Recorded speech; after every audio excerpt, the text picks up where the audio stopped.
Okay, so I'm talking about Peter Schiff that in 2002 started talking about how we are spending too much money. So the market is still extremely overvalued, and don't believe the propaganda. And then in 2006, making the predictions worse.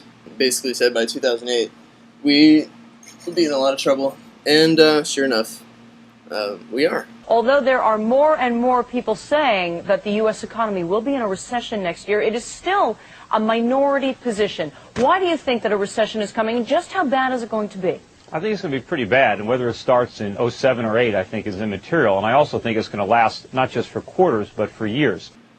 Oh yeah, okay, so apparently some analysts polled by Martin Kretzinger, an Associated Press writer, he's an economics writer, said that some analysts that he polled said that the unemployment is expected to keep rising after the recession ends. Wages will continue to remain under pressure, and inflation will not be a threat. I think it's funny that he thinks inflation is not going to be a threat, because the amount of money that we've been printing from the Federal Reserve, we've printed more than $1 trillion. I heard you say that you now believe it is 100% guaranteed that we are going to have hyperinflation like Zimbabwe.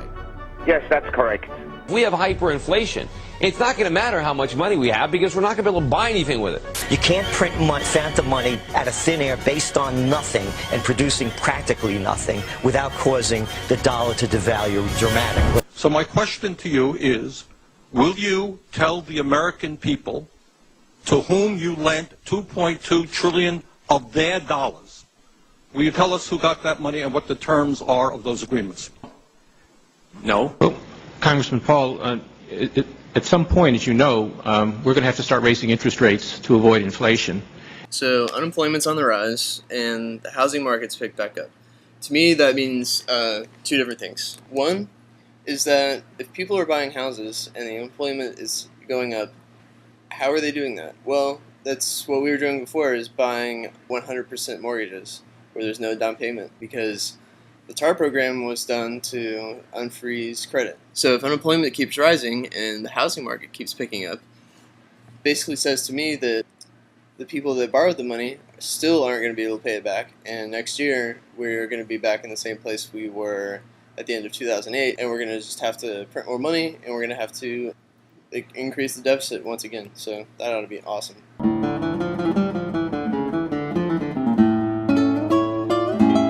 Hi, my name is Britt, and I'm here to make the coffee and talk about the stuff the rest of us care about. Number one, Justice Sotomayor, the devil's mistress, was actually, I just read on Twitter, she was just sworn in. So I want to congratulate Justice Sotomayor, the devil's mistress. I want to congratulate the Supreme Court justice system for giving us someone uglier than Hillary Clinton to look at. One of the things I thought was cool was how all the Republicans and the Democrats thought the whole hearing process was ridiculous because she didn't really say anything.